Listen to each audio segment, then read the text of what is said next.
जय माता दी दोस्तों। हम एक छोटी सी कहानी फिर से लेके आए हैं। उम्मीद करती हूँ आप सभी को पसंद आएगी। आइए चलिए कहानी की तरफ चलते हैं। एक धनी व्यक्ति था जिसका बटुआ बाजार में गिर गया।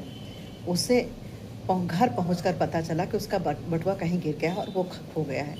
बटुए में बहुत सारे कागजों के अलावा उसके कई हजार रुपये भी थे। फौरन वो मंदिर में गया और वहाँ मन्नत मांगी कि हमारा बटुआ मिल जाएगा तो मिलने पर प्रसाद चढ़ाऊँगा और गरीबों को भोजन कराऊँगा। और संयोग से वो बटुआ किसी एक गरीब व्यक्ति को मिला। बटुए पर उसके मालिक का नाम लिखा था, इसलिए उस युवक ने सेठ के घर पहुंचकर उसे बटुआ दे दिया।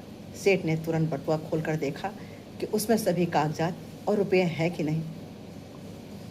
सेठ ने प्रसन्न होकर युवक की ईमानदारी और प्रशंसा की और उसे इनाम कुछ देने चाहे, जिन्हें लेने से युवक ने मना कर दिया। इस पर सेठ ने कहा, अच्छा कल फिर आना। युवक दूसरे दिन आया और सेठ ने उसकी खूब खातिरदारी करी। युवक चला गया। युवक के जाने के बाद सेठ अपनी इस चतुराई पर बहुत प्रसन्न था कि वो उस युवक के 100 रुपये देना चाहता था, पर युवक बिना कुछ लिए ही सिर्फ खा पी कर चला गया। उधर युवक के मन में इस बात का कोई प्रभाव नहीं था, क्योंकि उसके मन में न कोई लालच नहीं था और ना ही बटुआ लौटाने के अलावा और कोई विकल्प भी नहीं था उसके पास। सेठ बटुआ पाकर भूल गया कि उसने मंदिर में कुछ वचन भी दिए थे। सेठ ने अपनी इस चतुराई का अपने मुनीम और सेठानी से जिक्र करते हुए कहा, देखो वो युवक कितना मूर्ख निकला। हजारों का माल बिना कुछ दिए ही दे गया। सेठानी ने कहा, तुम उल्टा सोच रहे हो। वो युवक ईमानदार था, उसके पास तुम्हारा बटुआ लौटाने के अलावा कोई विकल्प नहीं था।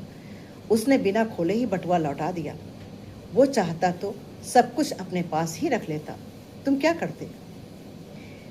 ईश्वर ने दोनों की परीक्षा ली, वो पास हो गया और तुम फेल हो गए। अवसर स्वयं तुम्हारे पास चलकर आया था, तुमने लालच के बस उसे लौटा दिया। वो अपनी गलती को सुधारो और जाओ उसे खोजो। उसके पास ईमानदारी की पूंजी है, तुम्हारे पास नहीं है।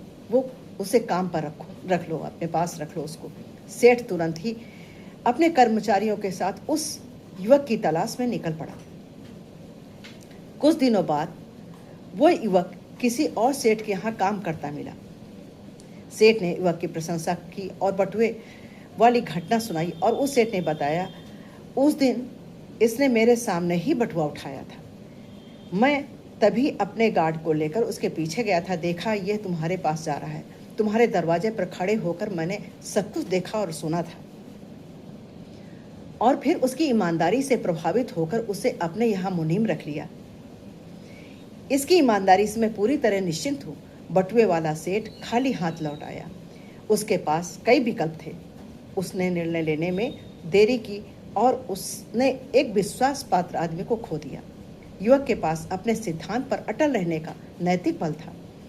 उसने बटुआ खोलने का विकल्प का प्रयोग ही नहीं किया। युवक की ईमानदारी का पुरस्कार मिल गया और दूसरे सेठ के पास निर्णय लेने की क्षमता थी। उसे एक उत्साही सुयोग ईमानदार मुनीम मिल गया। एक बहुत बड़े विचारक सोरेन के विगार्ड ने अपनी पुस्तक में आइडर में लिखा है, और अर्थात ये वो बात लिखी है कि जिन वस्तुओं के विकल्प होते हैं उनमें देरी होती है। विकल्पों पर विचार करना गलत नहीं है, लेकिन विकल्पों पर विचार करते रहना गलत है। हम सब ये इस चक्कर में फंसे रह जाते हैं। किसी संत ने एक जगह लिखा है कि विकल्पों में उलझकर निर्णय पर पहुंचने में बहुत देर लगाने से लक्ष्य की प्राप्ति कठिन हो जाती है। तो ये हम सबके सीख के लिए है कि हम लोगों को भी, यदि भगवान ने अवसर दिया है तो तुरंत ही सही डिसीजन लेना चाहिए। यदि हम सही डिसीजन नहीं लेते हैं तो हम बहुत सारे अवसरों से वंचित रह जाते हैं। तो आपको ये छोटी सी कथा कैसी लगी आप ज़रूर बताइएगा और कमेंट करिएगा प्लीज़। Thank you. जय श्री राम।